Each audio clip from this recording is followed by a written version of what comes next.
ചാലിശ്ശേരി മുലയമ്പറമ്പത്തുകാവ് പൂരത്തിന്റെ ഭാഗമായി നടന്ന പതിരുവാണിഭം ജനപങ്കാളിത്തം കൊണ്ട് ശ്രദ്ധേയമായി. ശനിയാഴ്ച ഉച്ചയ്ക്ക് 1 മണി മുതൽ വിവിധ കാർഷിക ഉൽപ്പന്നങ്ങളും കച്ചവട സാധനങ്ങളും കൊണ്ട് മൈതാനം നിറഞ്ഞു. അയൽ സംസ്ഥാനങ്ങളിൽ നിന്ന് വരെ കച്ചവടക്കാർ ഇവിടെ എത്തിയിരുന്നു. വൈകിട്ട് 4 മുതൽ പുലർച്ചെ 5 മണി വരെയാണ് പതിരുവാണിഭം നടന്നത്. ഉണക്കമത്സ്യമാണ് പതിരുവാണിഭത്തിലെ പ്രധാന ഇനം.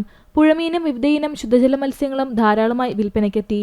കൊമ്പൻ സ്രാവ് മുതൽ വരാൽ വരെ വാങ്ങാൻ ജനങ്ങളുടെ വൻ തിരക്കുണ്ടായിരുന്നു. 500 രൂപയാണ് സ്രാവിന്റെ ശരാശരി വില.